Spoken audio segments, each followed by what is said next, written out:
Hello and welcome to Cash Chats, the podcast from Be Clever With Your Cash that helps you make the most of your money. I'm Amelia Murray. And I'm Andy Webb. In the stories we're covering in Your Money this week include what is doomed spending, a new £1 coin, plus a new charge to travel to the EU from next year. All of that, plus our deals of the week.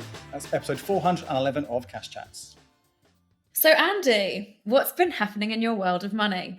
A couple of things this week to share with you. One of them is went out for dinner with a friend the other week, and we both had one glass of wine and a pasta dish. And at the end, we split the bill. It's not too much difference in prices. And then we looked at the bill, and I'd chosen like one of the cheaper glasses of wine because it's nice wine. I know that, I've been there before. And he just picked the second glass of wine down, thinking that was going to be a similar thing, not the cheapest one, but the next one down. Mm-hmm. But what he didn't realize, because he didn't look at the prices, was that actually loads of restaurants now, they don't do that order. The price of wines that could be all over the shop. His glass of wine for 175 was £12.50. Wow, a very special glass. Yeah, but I think who spends £12.50 on a medium glass of wine? So there's that. But the other thing that happened was I did my tax return. This is, if we talked before about tax on savings, I'm going to cover this in a bit more detail in the podcast on Tuesday, I think. But I filled it all in, got it all sent through. High rate taxpayer now, which means I can claim some pension tax relief as well to do that at the same time as that tax on savings.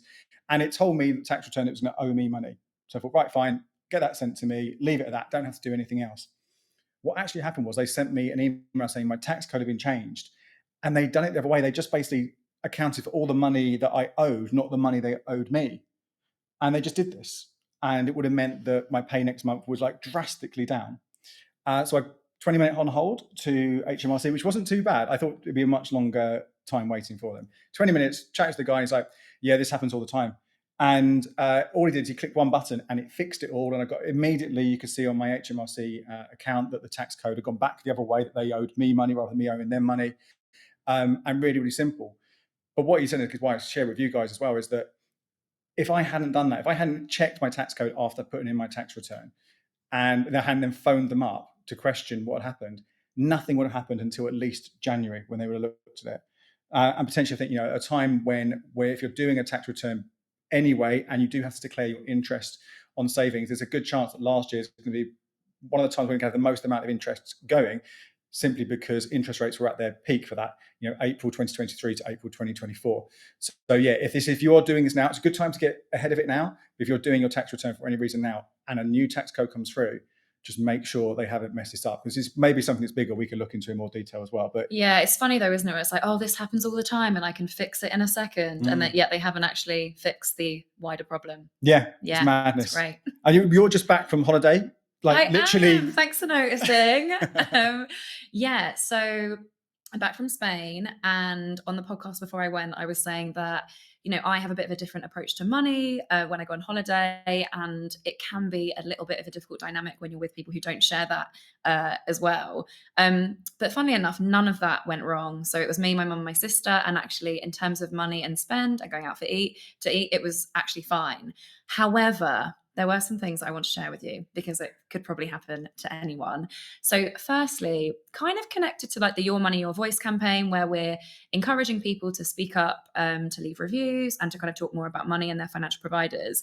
I feel like I'm quite good at that, but perhaps not so much in other areas where I think it's a little bit different. So we got to the Airbnb. Airbnb is a bit of a risk. Yeah. I mean, you have reviews to go on, but anything can kind of happen between the last person staying and you. So we got there. What had happened was, before we arrived, there had been the last people who stayed had left a review about how dirty it was. And I spoke to my sister. I was like, we're leaving in a few days. We can't really cancel it and find another place. But I said, why don't you email the bloke and say, a little bit concerned about this review, but probably just a misunderstanding. And he came back and said, not sure what's going on there. It should be fine. Anyway, it was pretty dirty. But yeah, sort of like the sheets weren't fresh, none of the beds were made. It kind of wasn't that great. No. But I feel like with those kind of things, the same as when you like have a meal, I don't really like setting the tone of the holiday in a negative way. But then I'm like, should we give them a chance to put it right? But is it a bit awkward? So we actually didn't say anything until the shower broke. It was like hanging on by a thread. And I spoke to my sister about what she's going to do, because it's all kind of based on the review system. And she was like, I'm going to leave a short review, but I'm going to message him separately and tell him all the things that we think could have been improved. And I was like, okay, because then it's like he has to review her. It's kind of like not particularly fair. I don't think everyone's sort of waiting for the other person's review. But yeah, so that was just kind of one thing it got me thinking about when I might say something and when I might not. And also, I'm never going to go back there. Your review is helping other people, but it's not probably going to do much for you. Anyway, so that's one thing. And then perhaps more dramatically, I probably should have led with this, but I got back yesterday, and on the morning of our departure, my mum couldn't find her passport. And still can't find her passport. So I left my mum and sister in Spain. And basically, I think it's just useful to know, because when you're in Spain and probably other places, your first thing is you have to report it to the police. You get a police report of the lost passport. The police officer incorrectly told us that you can travel with the police report, and that will get you through on the flight. It doesn't work like that. You need the police report to apply for an emergency travel document, which you do so through the government website.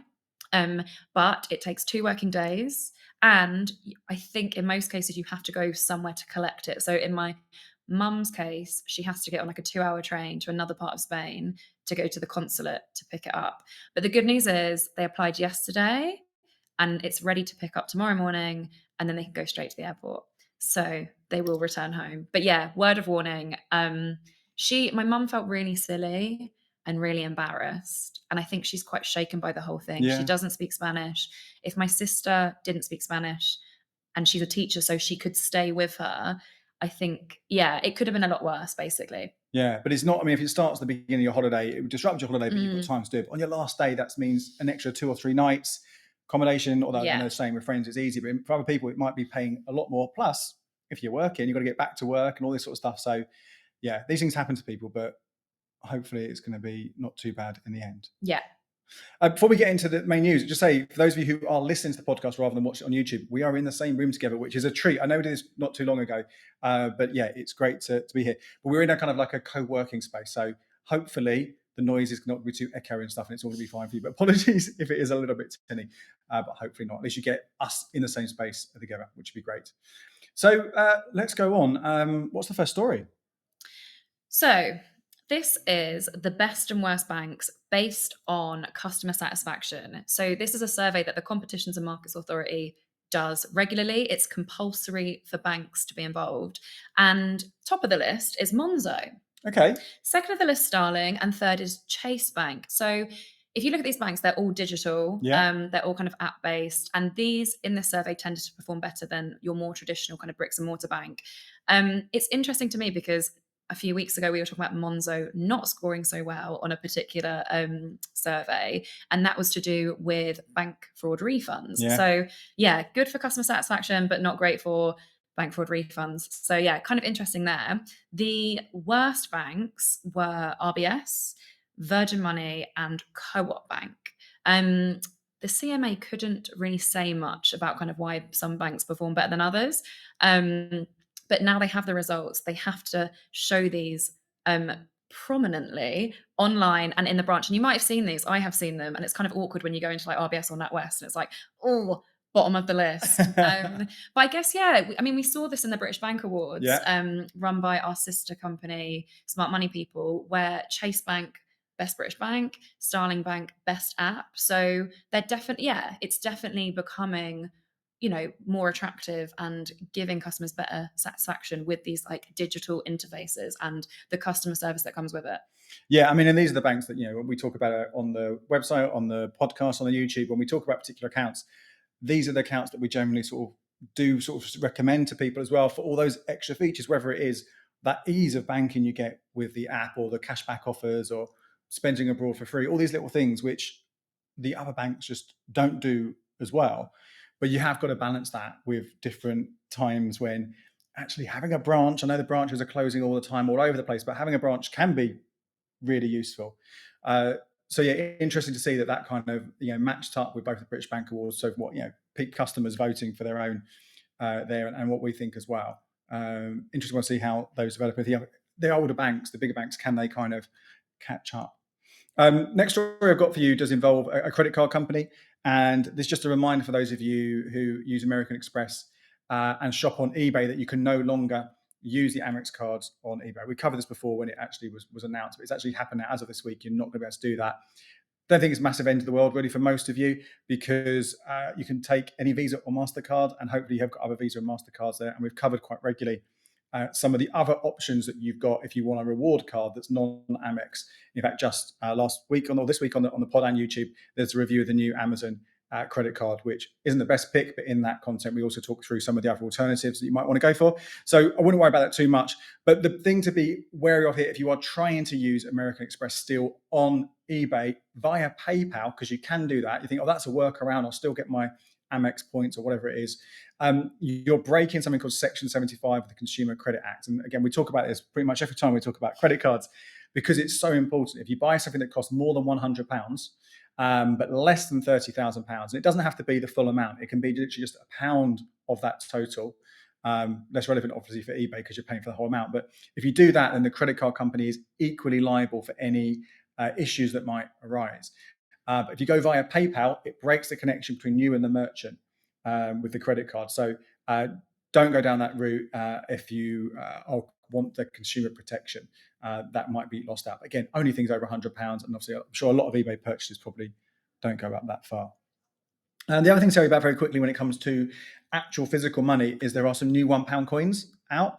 I mean, I'm rarely using cash at all. Actually, I forgot to say to the top, I did actually use cash for a haircut last night. Congrats. They were cash only. Sure, if you're watching the video, you can see. No. But that's one of the few times I'm like, oh, look, here's some. I had to get cash out to pay for this. The new £1 coins come out, and these £1 coins have King Charles III on. So this is the first time these are out. They've gone into circulation now. There's 3 million of them, but that is a fraction of the £1 coins that are out there. So it might be a while before you actually get one. And they are just the same as the other £1 coins. So just because these new ones are out, this is the point, I guess, of sharing it with you, is that if you've got a £1 coin with Queen Elizabeth on, that is going to be fine. They are not going to stop being legal tender. You're actually going to be able to use them, no problem at all. So you don't have to change your coins over. It's absolutely fine. The only thing you do have to remember, and this is a long time now, this is 2017 when they got rid of them, the old round pound coins, you can't use those. It has to be the one we're all familiar with now, which has got a kind of the circle in the middle and the kind of hexagonal sort of, is it hexagonal? It's got like edges, right? Rather than one circular edge, it's got some other edges on it. Octagonal, is it 8 sides? Can't remember. Yeah. So long since I've seen one. But point is, you can still use all of those as long as they are that kind of format that we've seen in the last few years. So there's a pub that I love in Soho, and they have a jukebox that only accepts the old £1 coins. So the staff have to keep old £1 coins behind the bar in like a bag, and then you swap, you buy them off them, and then you put them in the jukebox machine. And they get them out again at the end. You can have them out and chase them around. Yeah, it's great. And also, my mum, I think, still has a stash of old £50 notes somewhere, maybe under the mattress. Oh my God. And my sister, she said this on holiday. My little sister was like, oh my God, well, what? Is that just like a waste of money? And it's like, no, you can still take them to banks. If you're really bougie, you can go to the Bank of England and kind of exchange them there or send them in. So yeah, it's not ideal, but they're still worth something once you swap them over. Although on that though, just sideline, if you have got money at home, you might think that's more safe than anywhere else, but obviously it's losing value because it's not earning any kind of interest in any way. And we all know how inflationary prices have been over the last few years. So, 50 quid now compared to 50 quid 5 years ago, 10 years ago, lost so much money. Whereas if it had been in a bank earning interest, not only is it protected there more, but it would be worth more effectively because you'd have earned the interest on the back of it as well. Indeed. Speaking of holidays and travel, did I say I went on holiday? This one is about Wizz Air and this sneaky charge they've been applying to parents with children. Parents with children? I mean, parents. So basically, if you've flown Wizz Air in the last 2 years, you've probably been overcharged on your children's tickets. And this is all to do with air passenger duty. It's a type of tax. It was introduced in 1994, but it's an adult tax. And most airlines won't apply it to children's tickets, but Wizz Air does. We've kind of gone to them. Nikki, who wrote the article, she asked them a number of questions which they didn't respond to, including like, well, why do you do it? Which they couldn't answer.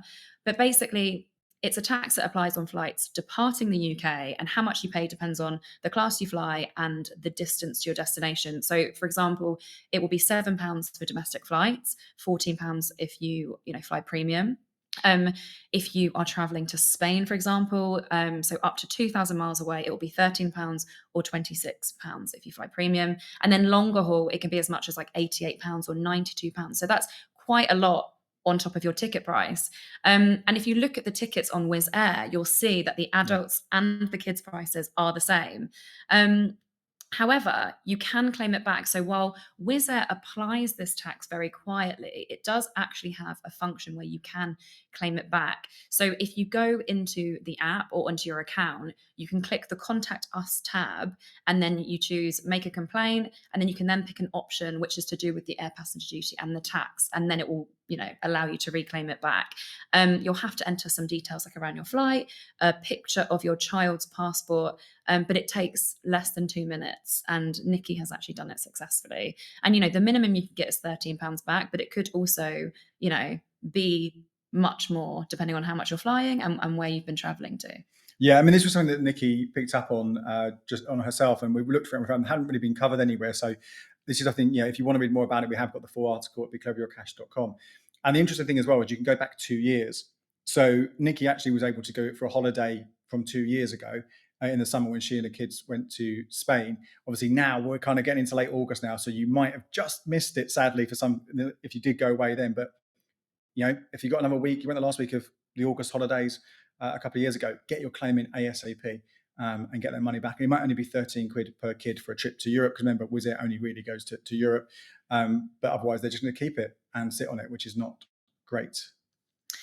And this next one is about some changes that are coming into play possibly next year or likely next year. So this will kind of apply to all of us when we're traveling next summer. So UK citizens traveling to the EU will have to now pay a €7 visa waiver charge. And this works a lot like the ESTA when you go to the States. So it's kind of like, a tourist kind of charge.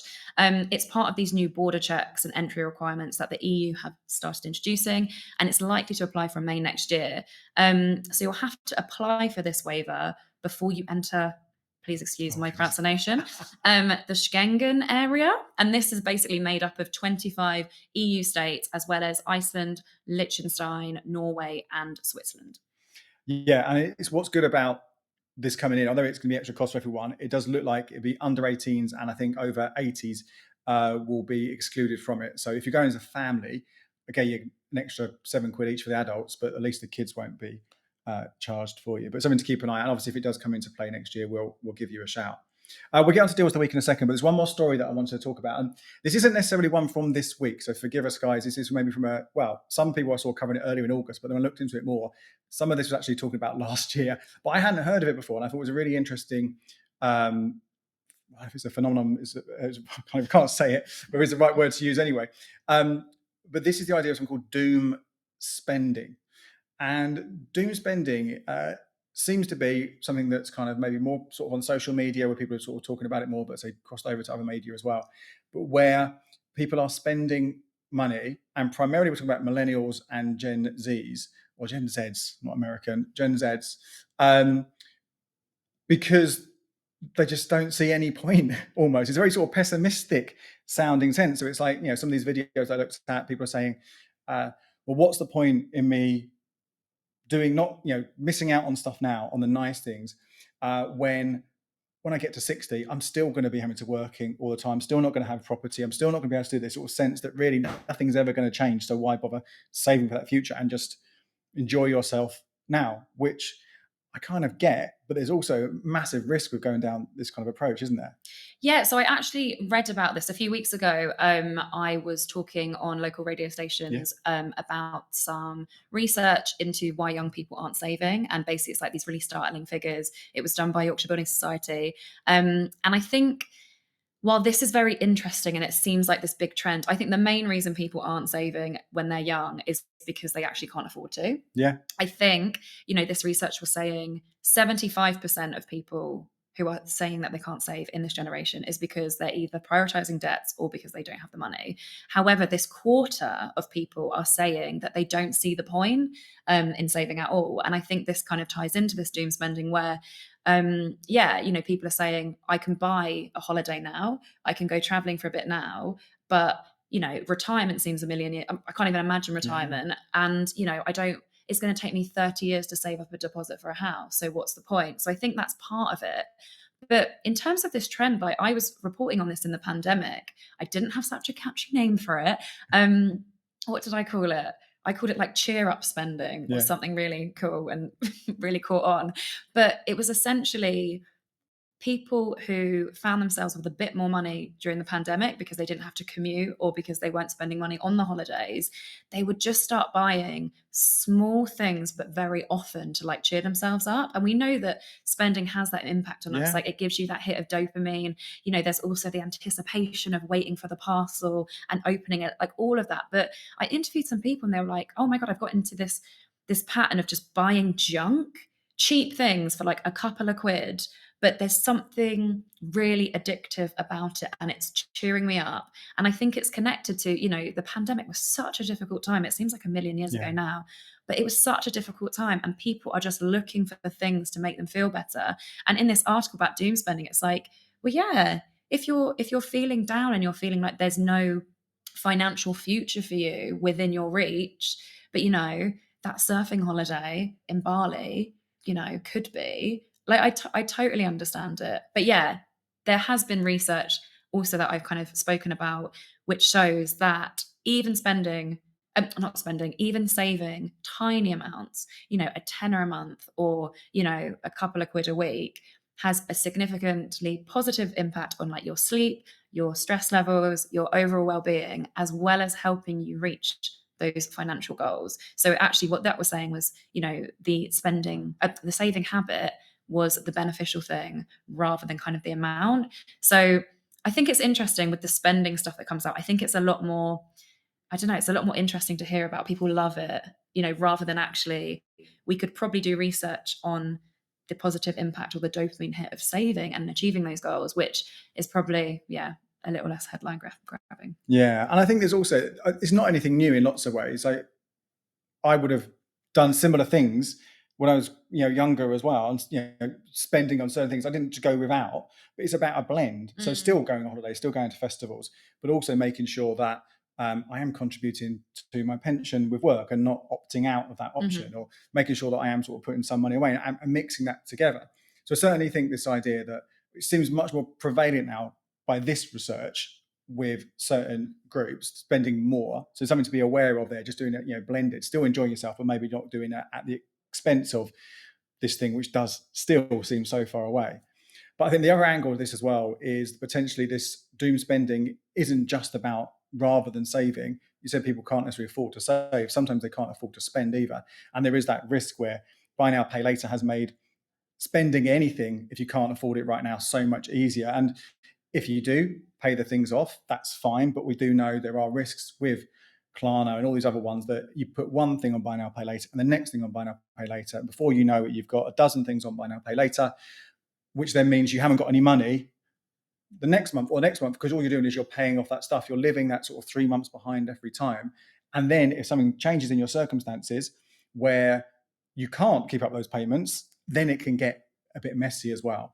So I think, interesting idea, this doom spending. I think it just needs, if you feel that you are doing that, just make sure you're doing it in a way that says balanced with also some saving, but also not buying tat that you don't need. You're doom spending on stuff that's actually going to be useful to you. And then you're also doing it on stuff that, you're not going beyond your means as well. Deals. So lots of deals to share with you this week. A few credit card ones to talk about first of all, very quickly, because I will be doing a credit card update video the next few weeks, or maybe a bit more detail. But first of all, Barclaycard Avios, they have doubled the welcome offer for new card holders to 10,000 Avios points, which if you are collecting points for your travels, you could keep them, put them towards your flights, or if you convert them into Nectar points, it's worth 50 quid. So it's not a bad option there. If you haven't got a Barclaycard at all, that's a heftier welcome offer than you'll get elsewhere. Also ending next week is the American Express Platinum Boosted Welcome Bonus. Cover this in a lot more detail elsewhere, so I won't repeat it right now.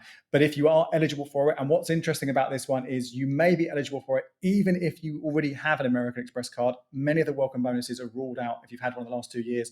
This is slightly different, and you'll only be ruled out if you've had or got in the last 2 years the gold, platinum, or reward card. So any other card, you'll be eligible for this.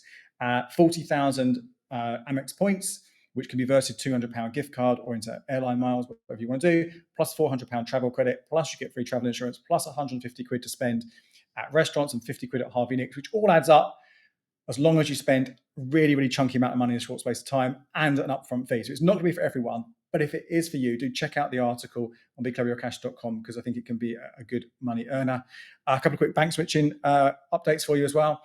Told you about the TSB switch, which is going to end anytime soon. Not quite sure when it will finish, but I would imagine at some point in the next few weeks. For the next few days, if you go via Quidco, not only can you get the normal £30 bonus from Quidco, you get a £15 extra on top. There's a limited number of these, so you're going to opt in from the TSB, the Quidco homepage.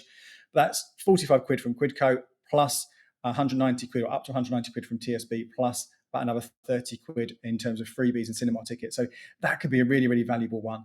And very quickly as well, there is, if you have a business of any kind, sole trader, or you're a director of a company, Tide have got a welcome offer right now for new account holders. £100 for opening up the business account, current account, another £100 for putting some money into their savings account. Again, there are more terms and conditions, but details of all of these at becleverwithyourcash.com/deals. And the ones that I want to mention is the booze one, obviously. So the supermarket deals where you get 25% off 6 bottles of more are back. Perfect timing for the bank holiday weekend. So that's Tesco, Asda, Sainsbury's, Waitrose, Ocado, and Morrison's. So yeah, basically all of them. Next one, free kids pass. So the free kids pass is usually about 40 quid a year. It's the one that gets you the discounted entry to like thousands of attractions. So it's great if you've got family. As I say, it's £40. You can often get it discounted to kind of like £27. But with this one, it's free if you have the LNER. Is that how we say it? Yeah. I don't think I've ever said it. Lina? It's the train company, LNER. Basically, if you've got the app, you can kind of find it through there. There's 10,000 of these kids passes available, but they're probably going to go quickly. And the offer runs out on the 31st of August. So yeah, if you're interested in that, have a look. So if you like the Ivy, which is the upmarket chain of restaurants, you can get £20 off a £100 spend with its new loyalty app. So you must spend £100 for this deal to kick in. And you can use it at the Ivy Asia, Brasserie of Light, and Harry's restaurants. You can use it any day apart from Saturday, and it must be used before the 15th of September. Yeah, and if you're listening to this or watching this, on the Thursday when it goes out on YouTube, sorry for everyone if you're catching this afterwards, but today is National Burger Day, and we actually, as the team, we actually got buy one get one free burgers at Shake Shack, which was good. So you might be able to still go out tonight and get some sort of burger deal at a number of places. Do check that out. A couple of other quick ones for you. Entertainment based, London Theatre Week sale is back on places like Today Tix and Show Film First. Number of offers there. I took advantage of it last night. Got cheap tickets to Punch Drunk's production in London, which was great. With all these offers, do just check there aren't other deals out there which might match or beat it, but certainly worth having a look to save on productions until maybe like mid-October in the West End. And there are also a couple of cinema deals that have launched. If you like going to Cineworld, you can get 2 tickets for £9.99 via voucher. And if you go to View instead, then Groupon has 10 for 40 quid or 5 for a low amount and works down from there. Again, there might be better deals out there, but they are worth taking a look at. And that's it for this week. So thank you all for joining us. If you want to read the articles we've spoken about today, you can find them at becleverwithyourcash.com or in the show notes. We'll be back with another episode on Tuesday. So see you then.